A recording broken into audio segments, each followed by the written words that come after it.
पटना के गांधी मैदान में सीपीआई की बीजेपी हराओ देश बचाओ रैली में अपोजिशन ने अपनी ताकत का मुजाहरा किया। कन्हैया कुमार की अपील पर इस एकता रैली का इनेकाद किया गया था। इस रैली में महागठबंधन की 10 पार्टियों को भी मदऊ किया गया था।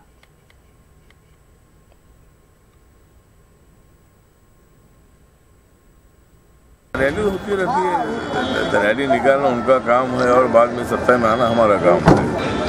पूरी देश भर में नरेंद्र मोदी जी की लहर आ जाएगी और नरेंद्र मोदी जी प्रधानमंत्री बनेंगे।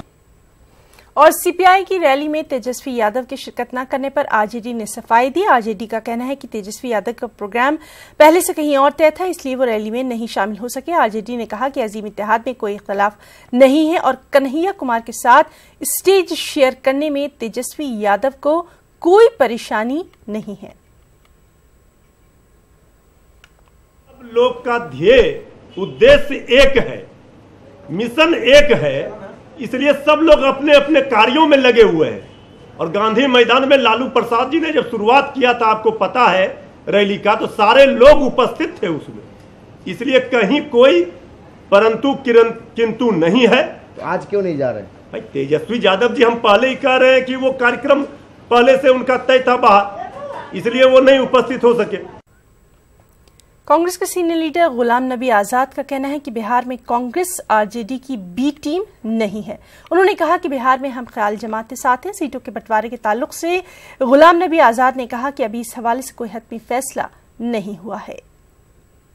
मौजूद हैं कांग्रेस के वरिष्ठ नेता श्री गुलाम नबी आजाद जी। आजाद जी, बिहार में एक बड़े गठबंधन बनाने की तैयारी आप लोगों ने की है, लेकिन सीट शेयरिंग का मामला अब तक फाइनल नहीं हो पाया, ये कब तक हो पाएगा? देखिए, सबसे पहले तो मैं ये बताना चाहूँगा कि महागठबंधन कांग्रेस पार्टी ने कभी नहीं कहा, किसी लेवल पे भी नहीं कहा।